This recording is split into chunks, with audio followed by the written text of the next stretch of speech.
আগের দিন যখন মা বাজারে গেছিলো তখন মাছের সাথে কিছু মাছের তেলও নিয়ে এসেছিল। খুব একটা বেশি তেল ছিল না, খুবই সামান্য তেল ছিল।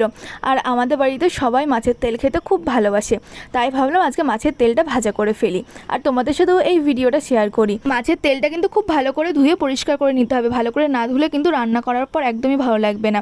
আর এখানে 3টে ছোট আলু আমি লম্বা লম্বা করে কেটে নিয়েছি, এখানে নিয়েছি 2টো পেঁয়াজ আর নিয়েছি 5 থেকে 6টা মতো কাঁচা লঙ্কা। মাছের তেল ভাজার জন্য খুব একটা বেশি তেল দেওয়া লাগে না কড়াইতে, তো অল্প করে তেল দিয়ে তেলটা গরম করে নিয়ে মাছের তেলগুলোকে দিয়ে দিয়েছি। মাছের তেলেই না আলু টালুগুলো সব ভাজা হয়ে যাবে, সেই জন্য অল্প করে তেল দিয়েছিলাম আমি। মাছের তেলটা দিয়ে 4 থেকে 5 মিনিট একটু ভেজে নিয়ে তারপরে আমি এর মধ্যে দিয়ে দিয়েছি লম্বা লম্বা করে কেটে রাখা আলু, আর তারপরে দেখো দিয়ে দিলাম লবণ আর হলুদ। এবার এগুলোকে খুব ভালো করে ভেজে নিতে হবে। আর আলু মাছের তেলটা যখন আর একটু ভাজা হয়ে যাবে তখন এর মধ্যে আমি দিয়ে দেবো লম্বা লম্বা করে কেটে রাখা 2টো পেঁয়াজ আর 4 থেকে 5টা মতো কাঁচা লঙ্কা। এবারে খুব ভালো করে মাছের তেলটা আলু আর পেঁয়াজ লঙ্কা খুব ভালো করে ভেজে নিতে হবে।